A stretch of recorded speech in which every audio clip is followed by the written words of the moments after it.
Vole Morejky, čus, zdraví vás Vít HD a jsem tady ještě s Keresem HD, čus. A budu se ptát na otázky tady Kaviho LP. Čus. Takže jo, první otázky. Nebo, jak se jmenuješ? Zdeněk. Příjmení neříkám. Kolik ti je? 15. Bude. Kde bydlíš? Tak jako já to řeknu takhle ve Středočeském kraji. A kam chodíš na školu? Ještě na základku letos vycházím a taky ve Středočeském kraji. Potom, co tě přivedlo k natáčení? Tak já nevím, tak já jsem to chtěl zkusit a pak jsem nějak u toho zůstal a vlastně moje první video má 6000 kliků, co jsem rád. To je dobrý. Potom další otázka. Kolik ti bylo, když jsi natočil první video? Ještě nějaké otázky? Kolik ti bylo, když jsi natočil první video? Tak já nevím, tak 14 a něco. Kolik bys chtěl nejvíc dosáhnout odběratelů? Tak já nevím, tak co nejvíc asi. Tak klidně nějakých 100 000. Jo. Potom další otázka. Jak se jmenovala hra, co jsi hrál? První hra, co jsi hrál?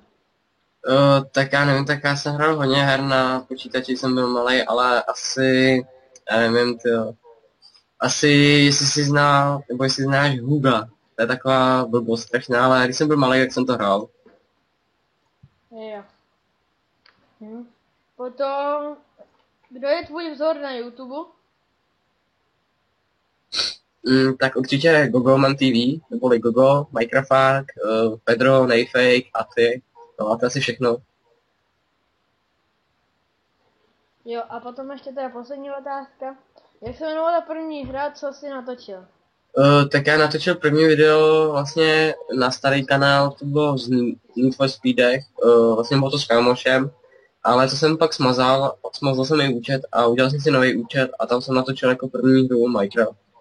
Aha, takže jo, to jsou moje všechny otázky a teďka předám slovo Keresovi HD. No tak já bych se tě chtěl zeptat, jaký máš názor na feťáky?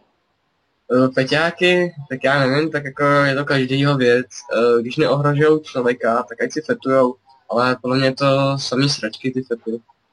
No. A co si třeba myslíš o Nejfejkovi? A Peťanovi? Padlo to?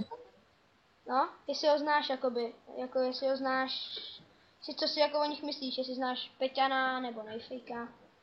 Jo, tak znám je. No a co bys o nich Asi řekl? všechno.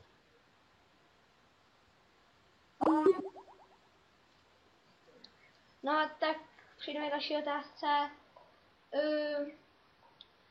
Kouříš? Nekouřím, zkusil jsem to, ale k čemu budu kouřit, to je takový zbytečný a nechci si ničit zdraví.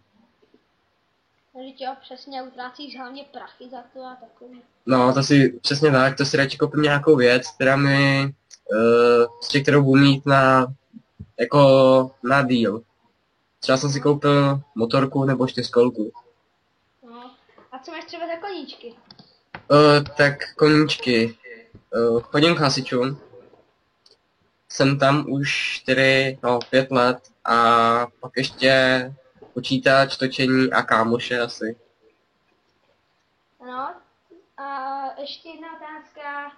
Co máš jakoby tvůj nejoblíbenější film?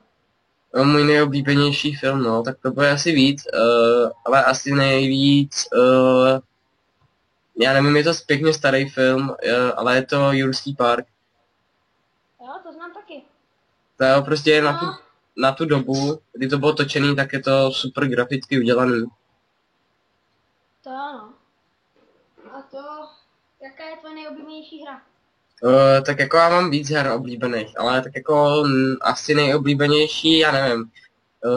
Já tam mám víc her jako oblíbených, třeba Minecraft a no pak Combat a tak, ale jako já nemám žádnou oblíbenou hru, já hraju všechny skoro. No tak to jsou všechno mé otázky, tak dík za rozhovor, tak já se s tou loučím. Jo, tak ahoj. Jo. Takže já se s vámi teda loučím taky a čau.